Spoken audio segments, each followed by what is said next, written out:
2026 সালের 26শে জানুয়ারি কলকাতা বইমেলা ছোট্ট করে একটা ঘুরে আসা। আজ সকাল থেকেই মনটা ছিল একদম উৎসবের মুডে। বইমেলা মানেই শুধু বই কেনা নয়, এটা নিজের জন্য একটু সময় বের করে নেওয়া। বইমেলায় ঢুকতেই চারিদিকে বই, মানুষ আর তাদের নানান ছোটোখাটো নানান রকম গল্প। মনে হচ্ছিল শহরটা যেন আজকে একটু ধীরে চলছে। সময় যে কী করে চলছে বুঝতেই পারছি না। এই কারণেই বইমেলা ভিজিট করা উচিত। এখানে আসলে সময়টা তাড়া করে কাটাতে হয় না। এবারের বইমেলার থিম ছিল আর্জেন্টিনা। আর্জেন্টিনার স্টলে মারাদোনার ফুটবল ক্লিপস, স্ক্রিনে ইতিহাস, চারপাশে নীরবতা, গা ছমছম করা মুহূর্ত, দেওয়ালে আর্জেন্টিনা সম্পর্কিত নানান পোস্টার। পুরো স্টলটাই যেন একটা আলাদা দুনিয়া।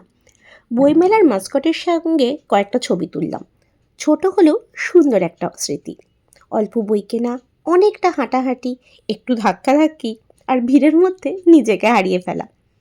আনন্দ বা দেশ পাবলিকেশনের সামনে লম্বা লাইন, কারণ বইয়ের টানে এখনও মানুষ থামতে পারে।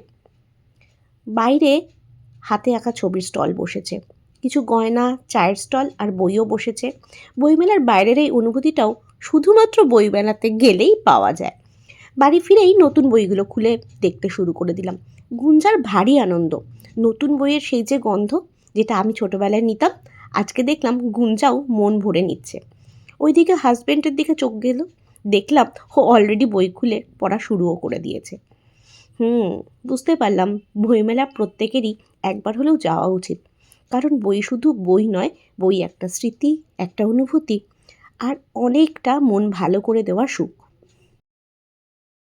আচ্ছা বন্ধুরা, এত অবধি যদি আপনারা আমার ভিডিও দেখেই থাকেন, তাহলে একটা প্রশ্ন, এই যে বইগুলো দেখলাম, এর মধ্যে কোন বইটা আপনাদের সবথেকে বেশি ভালো লাগলো?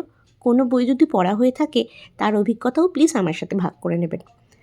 যদি আমার এই ছোট্ট ছোট্ট মোমেন্টসগুলো আপনাদের ভালো লাগে, তাহলে প্লিজ আমার এই ছোট্ট চ্যানেলটাকে সাবস্ক্রাইব করে আমার পাশে থাকবেন।